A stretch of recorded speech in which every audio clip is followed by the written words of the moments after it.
Growing Up with a Growing Understanding Speech Pathology. Conversations about children's development that will support you through your parenting journey. Welcome back to another episode of Growing Up with a Growing Understanding Speech Pathology. Today I am joined by Irene Becker from 99aupairs.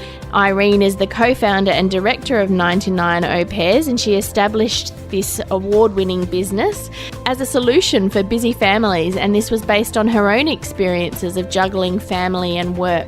We talk about some of the challenges and demands of modern-day families and how outsourcing some of the supports that we need in creating a village around our family can support us to be able to juggle and to balance family and work life. Lovely to have you on our show. Thanks so much for coming on. Such a pleasure. Thank you so much.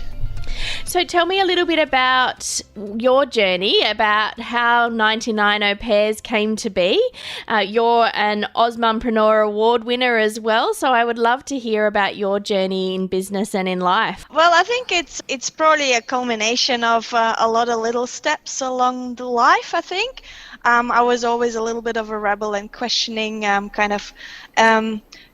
prescribed societal norms. I remember being a little girl and, people would tell you can't climb on trees because the boys are going to look under your skirt. I'm like, excuse me? So instead of telling off the boys, you're telling me not to climb trees. So I just tore all my dresses and convinced my mom to get me some pants stitched, which was in Soviet Union, so there were no jeans back then. And I think I was always kind of feeling like there's not quite an equal treatment. So for me, it was always, at any party, I would always just, out of principle, hang out with the boys, even though they thought like I'm an eyesore, probably. What are you doing here? But it's the same thing continues, even with, when you work. For me, just staying at home and saving on childcare and dropping out of workforce for 7 years was not an option. So for me, it was always, okay, what are our options to secure childcare? And both my husband and I are from overseas, so we don't have any help. We recruited very, very early support of au pairs and nannies, and I thought that was a great lifestyle for me. I have a big family back home, so for me, just having uncles, aunties, and any other influence was always a very positive experience. And it was quite new and fairly niche in Australia, so I ended up educating a lot of our friends of what it is, how it works, how to get one, and the whole process of it. And then slowly but surely, it kind of turned out to be my third child that keeps on, pulling on your skirt and wants attention. So we ended up putting the process online and giving it for free for a year to all users just to help them out. But very quickly it turned out that families are way too busy to even if it's structured process, way too busy to do it themselves. And a lot of them actually then upgraded to agency service and asked us to do that. And with coronavirus and the lockdown, it actually showed that as a family we need to be actually more inclusive and have all our support networks actually really self-managed instead of relying on formal care options, which obviously, it's still the best option probably out there if you have school or kindergarten, but you need to have other backup if you don't have family, because you might sometimes not be able to access them. So yeah, it slowly just grew into a business, and I love helping fellow moms and parents. Every time I see a mom totally exhausted and questioning her life choices, I'm like, no, I think, darling, you just need sleep and you need help. That's all you need, and then you'll be happy, and you might even want to have a date night again with your husband. Even it might, end up in a fourth child, but you never know. And the idea of the au pairs and assistance in the home, it really is something that is a little bit more novel and different in modern day families, particularly in Australia, as you said.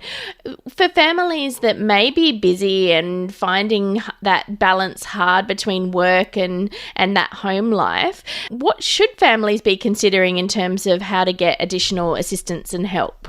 I think it probably stems from, again, by society, I don't know, over the decades, especially in Australia, I find the Western pressure of doing it all yourself, having it all yourself. That's obviously our feministic drive, but doing it all yourself, I think it's an absolute bullshit, to be honest. No one's ever raised kids on their own and has done 5 different jobs, and then we're supposed to start our businesses, run the house, look pretty, have the kids all orderly and nicely looked after. So I think as a parent and as a mom, I would say any help you can get, it doesn't matter where they come from, never say no. So just drop that obligation that you need to look perfect and you need to look like you've got it all together. It takes a village for any kind of job. As I said, behind a successful man, there's a strong woman. Behind a strong woman, there's a village of support, right? Because there are 10 jobs to be done. And I think when looking for help, it's literally they need to suit with your schedule, obviously, but they need to mainly suit with your character and with your family lifestyle. Find someone who you like to hang out with, and that will be the family that you basically, even for a short-term time, you will include in your life. Are you concerned about your child's communication and language skills? A Growing Understanding Speech Pathology will help you and your child grow confidence and communication skills. Visit agrowingunderstanding.com.au to make an appointment today.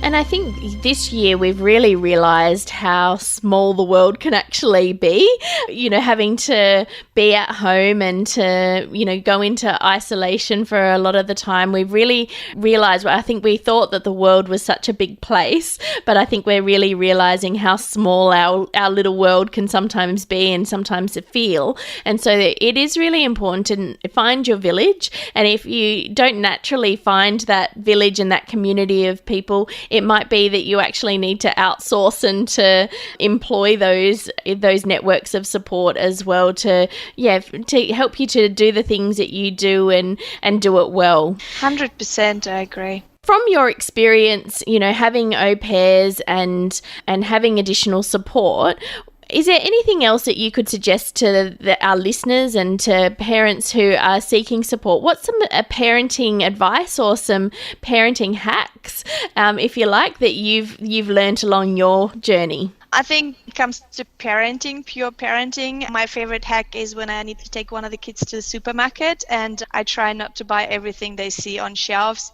I literally play the game, do you want this or this? And then every time they pick something new, and I'm like, you have to choose between the last item you picked up or this one. And then, by the way, by the time we make it to the checkout, it's always one item, and it's usually the lollipop, the Kinder Surprise, or the Hot Wheels.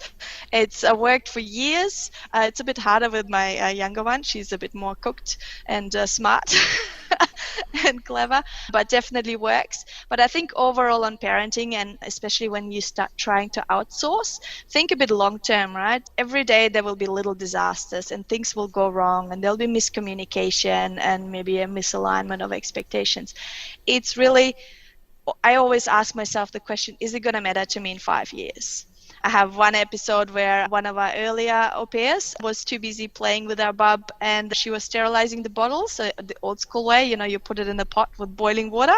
She was too busy and eventually the water evaporated and she melted the bottles into one block. And she was terrified. She called me, she's like, oh my God, I've burned all these bottles. I'm like, okay, are you guys okay? She's like, yeah. Is the house still standing? Yes. And I'm like, okay, then pack the baby, go to the shop, buy some new bottles. And then we laughed it off. We still laugh about it. And it's really, again, if you think, is it going to bother me in 5 years? If it's important, then obviously you need to address it. If it's not, then laugh it off and move on, because relationships are so much more important. And I think we sometimes get lost in that, don't we? Like in the busyness of everyday life, that, these little things feel like big things in the moment. So sometimes you do need to take that step back a little bit to really reflect on, is this going to matter in 5 years? Yeah. Correct. And often it ends up being venting for something else that's been accumulating over the days or weeks, right? Too much stress. Yeah. We want to know who you'd like to hear from or what topics you would like us to discuss so we can continue to grow together. Reach out via email to growingup@agrowingunderstanding.com.au. And so you grew up outside of Australia. Do you have a favourite memory growing up? Well, probably a couple. I was born in Soviet Union when it was Russian at that time, so Central Asia, west of China, so Chinese border. So it was very Russian influenced, but there was obviously a bit of Kyrgyz local language. But I remember 3 months of summer holidays. Imagine the nightmare for parents having to organize activities for the kids while there was no holidays for parents. I remember we've been kind of basically shipped off to one uncle and auntie every week. So the whole crowd of kids of 6, 7, 8 kids would be just for a whole week with one uncle and then another auntie. And we would just be roaming the streets, playing in the fields because it was all countryside. It was amazing. I had the best memories. Once the house got flooded overnight because the water went off and then they forgot to close the taps and we were just swimming in the morning. It was amazing for me. Disaster for my uncles. And I think, but one of the everyday memories was probably walking with my dad to childcare center. He would take me there because it was closer to his work, and he would always race me and he would always make me win. I think it's like little moments at the end. Isn't it interesting that perception, you were saying it was a, disaster for your uncle and it was awesome for you. I wonder how much of that for our families and for our children, the things that we get really wrapped up in and stressed about and worried about, that if we can change that perspective for them a little bit, that what we're doing now might be their future memories that they look back upon and look at as being really special and exciting and different. Yeah, it's interesting perspective. I think there's a movie that really puts it all into perspective. I don't know if you've watched it. It's called, I think, Life is Beautiful. Yeah. Life is Beautiful, about the Nazi time where the dad tried to frame this imaginary world for his kid to make him not see the horrors of obviously the camp life where all the Jewish people were shipped off to. And I think it's just so beautiful that a dad just tries to preserve this innocence for this child, and he was not aware of what was actually happening and the horrors of the world until the whole thing finished. And I think it still makes me shiver every time I think of this movie, and I think it's just so important that us as parents create these special magic moments out of everyday's horrors and traumas and find that magic. Yeah, definitely. And I think, it's one of my favorite movies. And as you're talking, I'm sort of thinking about it and thinking about the families that I work with and things as well. And so much of it is in terms of our own personal capacity as parents to be able to think about things in a different way and to not necessarily carry that burden. Because, the families that we're working with, they're busy and that they're often running to multiple appointments and they've got a lot going on in their life and balancing work and all of those kind of things. So I wonder, going full circle, going back to what you were saying about, getting support and getting assistance, whatever that looks like, might help to reduce the parent's ability or improve a parent's ability to be able to change up how they're perceiving their world for their children and making it as memorable and enjoyable as they can. Yeah, interesting to go full circle. Grow with us and join an active community of parents on Facebook at A Growing Understanding and Instagram, Grow Understanding. And I think as you say, right, sometimes again, it's just being purely the fact that you're sleep deprived can make you an impossible person and a person you don't want to be around with, right? And then this is the person that your kids see every day and they're like, why is mommy so angry? Why is mommy so short fused? They probably don't know that, but they see everyday reactions. And I think it's just the moment step back. I'm like, and I've learned a lot from my toddlers. I'm like, okay, don't have any important conversations or arguments late at night. Just go to bed. Have it in the morning. You're tired. Nothing effective is going to come out of it. So I think just involving that help and then getting someone to jump on the trampoline with your kids for a couple of hours while you go rest or you go to the gym session and feel better about yourself. I think it's really important. In terms of coming back to speech pathology, have you had experience with speech pathologists before, Irene? And what do you think speech pathologists do? Oh, that's a great question. I wish I had, because my pronunciation's probably horrible on most of the things.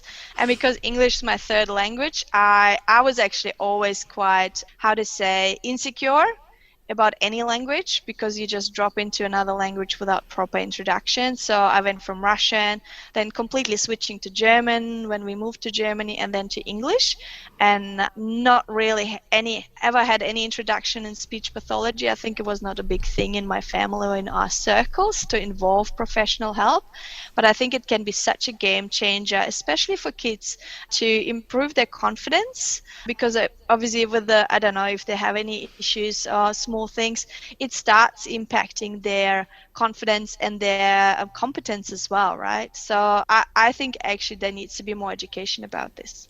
And really interesting when you're talking about, English being your third language, speech pathologists do work with families who are multilingual and to try and determine, are we looking at an underlying language difficulty, or is it that they're learning multiple language simultaneously, and is it just that initial slow development of all of the languages that they're learning at the same time, or are there some other communication difficulties that are underlying that with working with children? So interesting that, from your perspective, that you're feeling like you don't have a good pronunciation or a good grasp of it, but at the same time it's certainly something that speech pathologists can help with, particularly with children when they're learning lots of different languages. Right. I think it would be a great opportunity to tap into families obviously with multiple backgrounds and do a little bit of education there, because I remember my firstborn, my son, was barely speaking until he was 3 years old. He would put few words together, and I think it took him probably till 3.5, almost 4, to actually put sentences together. It took him quite some time.